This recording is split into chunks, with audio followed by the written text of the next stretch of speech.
الحمد لله رب العالمين والصلاة والسلام على رسول الله صلى الله عليه وسلم. السلام عليكم ورحمة الله وبركاته.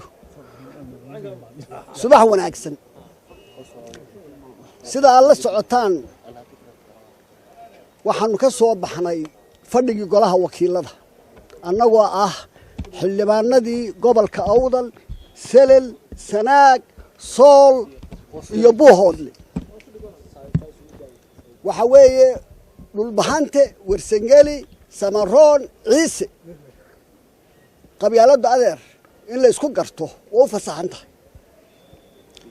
waxaanu nahay xildhibaanadii ka soo jeegay deegaanada waxaan uga soo baxnay heshiis ku sheeg la yiri saddex xisbi qaran baa ku heshiiyay ee ku saabsan doorashada golaha wakiilada sida la socotaan doorashada golaha wakiilada caqabado fara badan oo siyaasi ah oo mas'uuliyadda xukuumadda ah oo mas'uuliyadda xisbiyada ah ayaa ku gadaana waxa kamid ahaa waxa la isku hayay commissionka waxa la isku hayay saami qaybsiga in Soomaaliland cadaalad ku qaybsato xildhibaanada golaha wakiilada waxa la isku hayay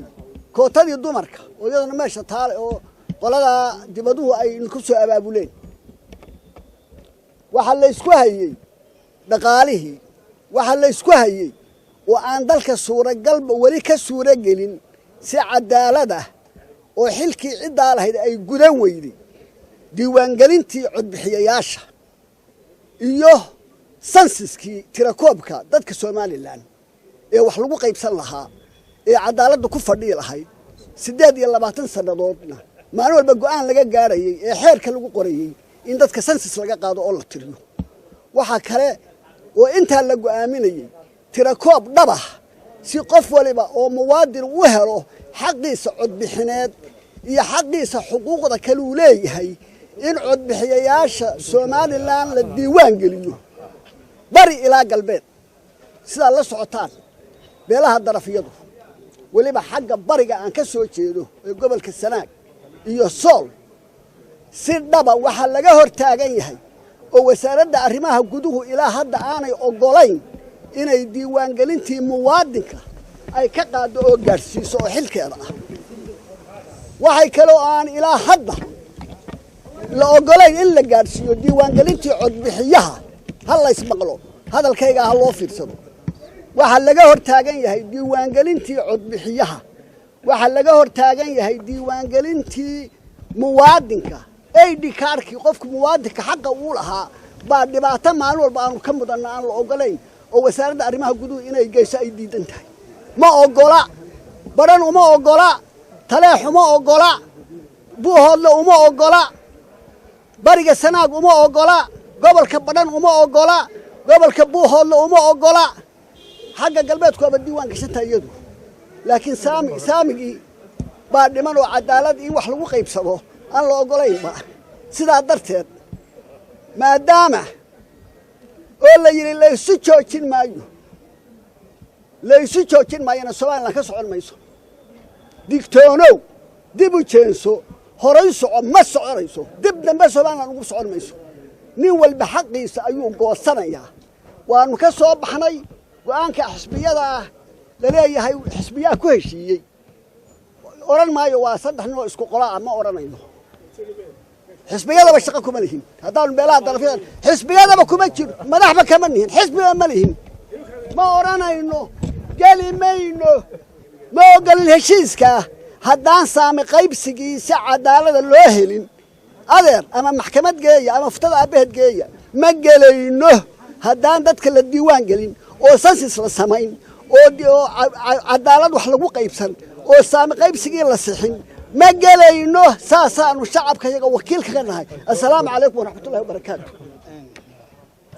sidaa la wada socotaan saaka annagoo fadhiga caadiga ahaa ee golaha ku jira ayaa waxaa la soo dhigay xeer ku sheeg heshiis ku sheeg laleeyahay saddexda xisbi ayaa ka soo tashaday oo waxaa go'aan laga gaarayaa tirada komishanka iyo masagaal baa laga dhigaa mise toddoba laga dhigaa waxaanu leenahay in dhowda cabashadeeda waad maqlayseen weliba cabashada beeraha darafyada waad maqlayseen sidaanu wararka ku haynana waxaanu maqlaynaa doorashada waxaa lagu gelayaa sidii horea lagu gelayaa war ilaah baan idinku dhaariyey anigoo ka mida beelaha qayb ka mida beelaha ah inkastoo aanu dhannahay war 6 kursi baanu ku fadhinaa haddaanu beesha dhulbaansannahay harti oo dhamina 10 kursi bay ku fadhiya war ma cadaalad baa sidaas cadaalad maaha mana yeelayno waxaan rabaa in sahla lagu socodsiiyo waxaanu doonaynaa in dadka yagii la tiro koobo xukuumaddu inay mas'uuliyadda qaado annagoo aan diidanayn in doorashadu waqtigeeda ay ku dhacdo annagoo aan diidanayn heshiisyada sida sharciga saxa ah loo gelayo annagoo aan diidanayn waxaanu leenahay waa in horta saami qaybsi la helaa maxaanu golaha kaga mid noqonnaa maxaanu beelahayaga wakiil kaga nahay waxaanu wakiil kaga noqonnaa dhulbahaanta oo 6 kursi baa idiin fadhiya baanu kaga noqonnaa warsangalay oo 4 baa idiin fadhiya baanu kaga mid noqonnaa samarro waa ogtahay cabashadeeda ma garatay annagoo isu dhan haddaanu nahay beelaha ayuha nebiga aanu nahay haddaanu nahay dee waa ayuha nebi waa saa wey macno waxaanu leenahay war waa in la soo dhigaa saamigii waa in saami qaybsi la helaa ilaa saami qaybsi la helo wax doorasho oo aanu gelayna haba yaraatee ma jirto saasaan leeyahay annagoo beelihii daafaha waxaanu ka soo baxnay saaka mooshin la keenay golaha wakiilada oo ah in maxaan ku rahdaa la fuliyo heshiiskii saddexda xisbi qaran ku gaadheen maalinta dhaweyto caqabadihii iyaga khilaafkii dhex yaallay tii maxkamadda dastuuriga ahayd ay go'aamisay ee ay xukuntay ee ahayd doorashadii xilligii 2005 waxa lagu gelayaa kaliya hata qaabka maanta loo gelayo maxkamadda dastuuriga maxaan ku rahdaa go'aankii ay soo saartay wuxuu ahaa in uu xilligaas oo quraata lagu galo ilaa imika tii uun baa taagan oo waxba la iskaga tirin xitaa wixii go'aankii maxkamaddu soo saartay hawshina waa la iska wataa taasaanu markaa anagu ka soo daranay saaka waxaan leenahay heshiiskaasina nama khuseeyo oo dee saddex xisbi qaran way yihiin laakiin muuqaal saddex nin oo ilmaadeero heshiinayo baan meesha ku arkin bay noqon kartaa ay muuqataa falxumo weeyaan taas bahasha in la wada lahaado oo qaranka la wada lahaado oo asxaabta la wada lahaaday ku fiican tahay marka waxa weeyaan barnaamijka aanu diidanahay waxa weeyaan in maxaan ku rahdaa beel walbaaba iyo gobol walbaaba uu saamigii ku lahaa golayaasha uu sideedii u helo sidii horaana maxaan ku rahdaa lagu gelayaaba rumorska ku jirta hordhaceediina maanta waa mooshinkan la soo gudbiyey oo heshiiskii baa la fulinayaa saddexda xisbi qaran ku heshiiyeen hawsha waan iska wadanaynaa weeyaan marka beelihii kale looma baahna marka waxaan leenahay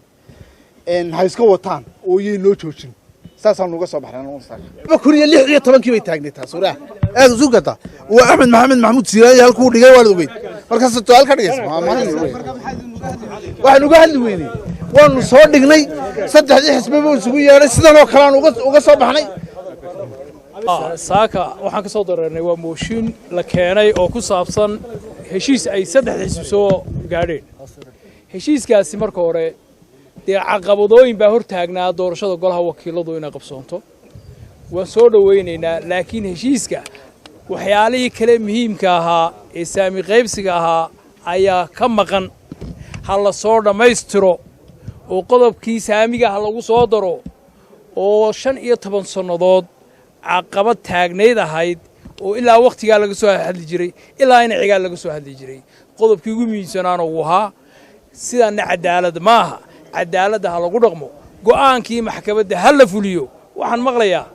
maxkamadda loo gudbin doonaa war maxkamaddu ma tu go'aankeega dib u burisaa ku noqotaa sharcina ma haddii maxkamad loo gudbiyo haddii kale doorashada kuma gali karno kumana galayno saamigii Somaliland aan ku lahayn haddaan beelaha koornayaasha nahay ayaa loo baahan yahay ha lagu soo daro qodobka mooshin ku saabsan in komishiga laga dhiga 9 xubnood oo 2 xubnood lagu soo kordhiyo oo ku jira heshiiskii xisbiyadu iyo maxaa raadayay wadamadan naga caawiyo doorashooyinku ay lagu heshiiyey marnaba mooshinkaasi kama hadlaynin saami qaybsiga gobolada arrinkaasina waa arrin jira oo carqalada oo aan mar qura aan laga heshiinin waana ku raacsanay cid alaal cidii ka cabanaysa in laga heshiiyo saami qaybsiga gobolada maxaa raadayay golaha baarlamaanka laakiin waxaanu kala saaray anagu oo aanu inaan isku xidhnayn in commission la helo 9 xubnooda oo arrimo kalaaba u taagan doorashooyinkii dowladaha hoose u taagan doorashooyinkii madaxtooyada u taagan laakiin arrinkaas maxaa dhacday saami qaybsiga goboladu wuxuu u baahan yahay xeer labada gole haddii guurti tahay iyo hadday tahay golaha wakiilada midna xeer ma laha lagu soo doorto saacadda imika xeer u samaysan oo ay leeyihiin midna ma jirto waxaan qabaa haddaan dastuurka la furin oo aan labadaa maxaa dhahday aqal kuraasidooda la isku shaaqnayn oo ciddii cabanaysaba aan halkaa laga gelin maxaa dhahday wada hadallo inaanay suuroobi karaynin maanta maxaa dhahday saami qaybsi lagu wada raali yahay doorashaduna ma dhici karayso meel kama dhici karo doorashada waxaa ammaankeeda ilaaliya oo maxaa dhahday suurtageliya waa deegaanada ay ka dhacayso anugu ma qabo doorashooyin baarlamaaniga ama mid madaxtooye bayna dhici karto waddanka maanta Somaliland sababtoo ah intii hore ka dhici jirtay ayaabaan qabaa inaanay ka dhacaynin marka loo eego xaaladaha bariga marka waxa weeye komishinkina waqtigiisii uu dhamaanaya hore komishinka cusub baan anagu doonaynay inaan 9 ka dhigno saa loo soo magacaabo qodobkaas oo qolo laga bedelo xeerkii komishinka laakiin muu ahayn anagu mid aanu ku raacsannahay ama aanu leenahay saami qaybsigii ama cidda cabanaysa saami qaybsi ka cabanaysa waxa weeye gobolada Soomaaliland oo dhan waana ku raacsanay cidda maxaan ahayd ka cabanaysa arrinkaasina wuxuu yaalaa madaxweynaha inuu ka bareero oo uu dastuurka furo ilaa dastuurka la furana cabashadaasi bii mayso waxa ogtihiin in maxaan ahayd khaatibada la gaaray dastuurka la furo kulmiye uu la galay kii lama fulin markii halkan gacalibax lagu shiraysteedii qodobbada kale ka soo baxay waxa ku jirtay in dastuurka la furo oo dib u heshiisiin reer Soomaaliland loo sameeyo si ay waxaas oo inoogu suurta galaan markaan waxa leenahay war 9 xubnood aan ansixino laakiin saami qaybsigu halkiisii iyo cidda xalkeeda haysa ha loo dhaco oo ah in dastuurka la furo saaka golaha wakiiladu wuxuu isugu yimid fadhigiisii waxa la soo dhigay mooshin ku saabsan qodob ay ku heshiiyeen 3 xisbi qaran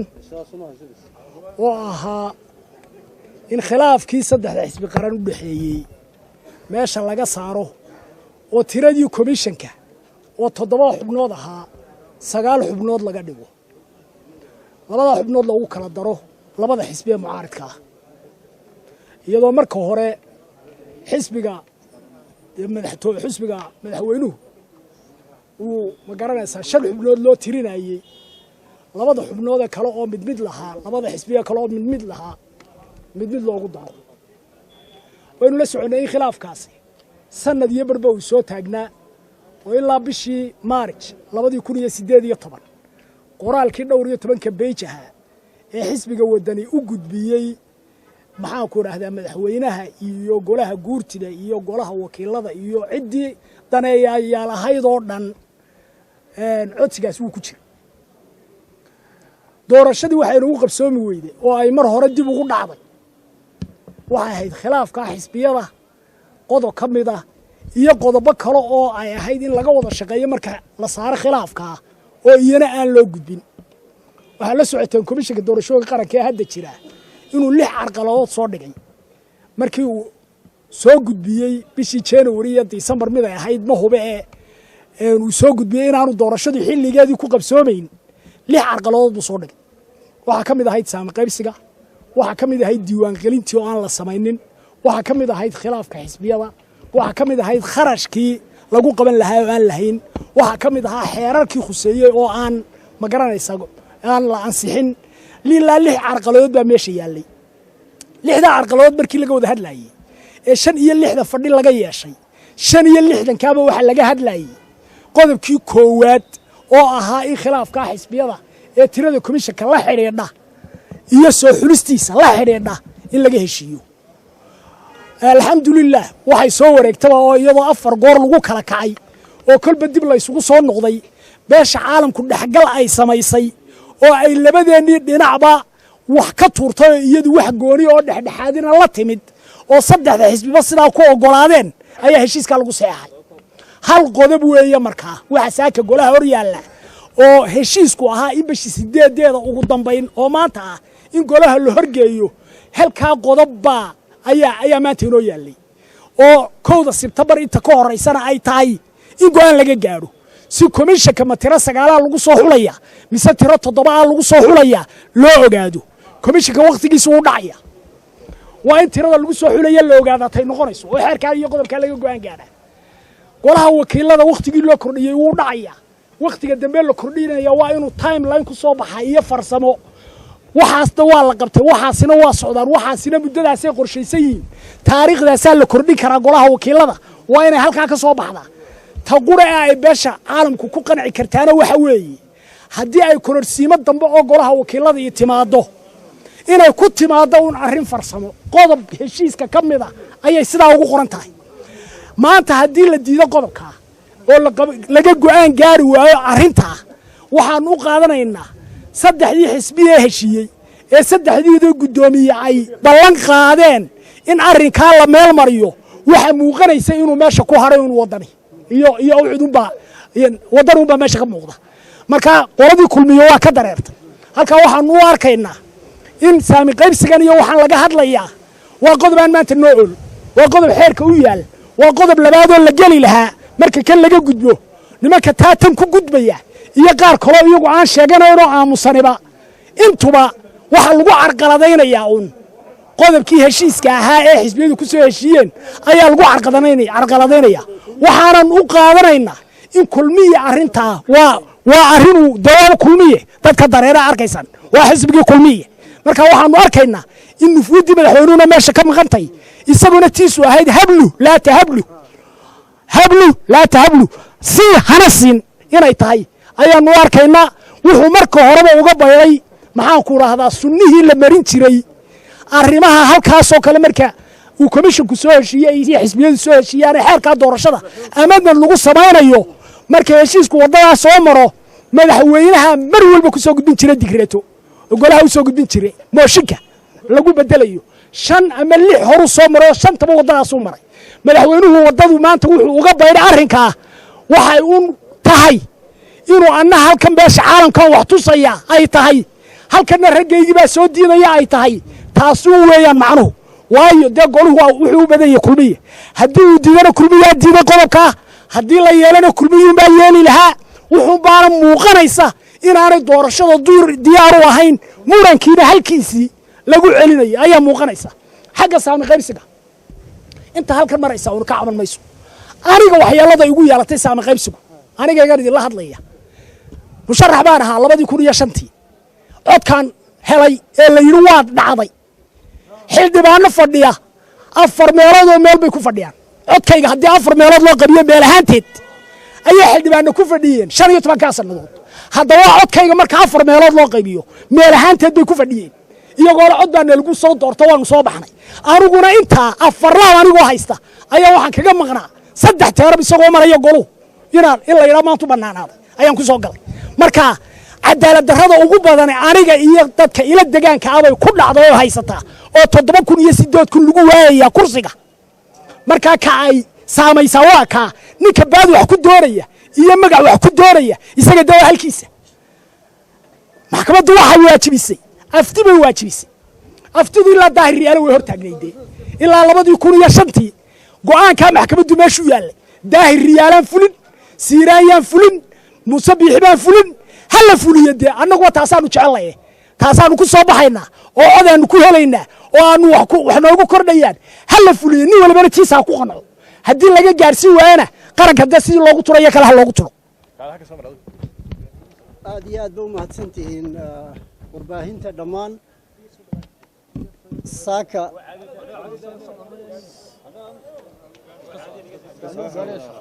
golaha baarlamaanku wuxuu u ballansanaa mooshinkii saddexda xisbi qaran ay ku heshiiyeen iyo beesha caalamku ee ahaa in la horgeeyo baarlamaanka saaka ayaa mooshinkii la hor keenay baarlamaanka mooshinka deadlinekiisu wuxuu ahaa ama dhammaadka moshinku waxay ahayd 8 bisha wixii ka horeeya in la geeyo golaha baarlamaanka la horgeeyo isagoo qoraala 8 bisha ka horo maanta oo ay 5 tahay ayaa la keenay waana la qabtay mooshinkii sidaas ayuuna mooshinkii ku hirgalay insha Allah taala codayntiisana waqtigeeda ayaa baarlamaanku insha Allah u codayn doonaa intaas baanu saaka annaguna wax kale labada xisbi mucaarad annagoo ah booqasho aan ku nimi golayaasha iyo salaan baanu ugu nimi annaguna intaas bay ahayd heshiiskii saddex xisbi qaran buu ahaa saddex xisbi qaran iyo beesha caalamku ahaa waana la qabtay waqtigeedana insha Allah taala codaynta ayay dhici doontaa aad iyo aadna ummadda reer Soomaaliland waxaanu ugu bushaareynayna maadaama caqabadii horeba laga soo gudbay insha Allah kuwa dambena waa laga gudbi doonaa wax khayr leh insha Allah taala inay filato ummaddu dhammaan gudo iyo dibadba aad baan idin salaamayaa sida xogayaha guud ee xisbiga uciidu sheegay ujeedada maanta aanu halkan u nimi waxay ahayd inaanu makhraati ka noqono sidii la wada socoteen heshiiskii ayaa intii dhawitaay saddexda xisbi qaran ay madaxtooyada ku saxeexeen waxa uu dhigay in 8 bisha ka hor baarlamaanka loo gudbiyo mooshin ka hadlaya mooshin ku saabsan maxaan ku dhahday waxyaabihii lagu heshiiyey arintaas aan maanta inaanu makhraati ka noqono u nimi arintii waa la gudbiyey si fiican bay u dhacday maxaan ku dhahay guddoonka baarlamaanku mooshinkii uu qabtay waxaanu marin doonaa haddii ilaahay dhaahdo insha Allah dariiqa sharci ee uu mooshinkaasi leeyahay waxa muhiim ah in shacbiga reer Soomaaliland ogaadaan in doorashadaasi maanta ay wadankeena muhiim u tahay dimuqraadiyadeena muhiim u tahay ictiraafkeena muhiim u tahay ay tahayna kulligeen inaynu ka wada shaqeyno sidii maxaan ku dhahday doorashadaasi ay noogu dhici lahayd ee si fiican oo xalaal ah oo wanaagsan ay noogu dhici lahayd doorashadaasi aanay waqtigeedii dib uga dhacdeen waxa marka aanu baarlamaanka iyo acyaanta reer Soomaaliland oo dhan baan u soo jeedinaynaa maanta indhihii caalamka oo dhan bayna eegaya waxay eegayaan heshiiskeenaasi sidaynu u meel marino baarlamaanka mas'uuliyad weyn baa maanta saaran mas'uuliyad aad iyo aad weyn baa saaran waxaana muhiim ah in mas'uuliyadaasi sideeda u gutaan heshiiskaasi ansixiyaan ay naga ilaaliyaan inaynu khilaaf iyo dhibaato dib ugu noqono waa inaynu hore u soconno sanad iyo maxaan ku dhahdaa in 8 bilood wax ku dhow ayaynu ishaysad iyo dhadlo ku soo jirnay heshiiskaasi arintaas oo inaga saaray issues kale oo muhiim ah baa jira oo iyaguna wali doorashooyinka ku xayndaaban oo u baahan in laga hadlo kuwaasi aynu ugu gudubno iyagana aynu hawshoodii u gallo waxa aad iyo aad muhiim ah daruuri ah baarlamaanku inuu arintaasi sida ugu fiican ee ugu dhaqsaha badan isu soo dhaafiyo oo soo ansixiyo shacbiguna waa inuu soo jeedaa oo feejignaadaa oo la socdaa arintaasi halkay marayso iyo sida ay xisbiyadu heshiiskii ay galeen ay uga dhabaynayaan ay u meel marinayaan ilaa haddana waan ku kalsoonahay inuu heshiiskaasi fuli doono haddii Ilaahay raadeen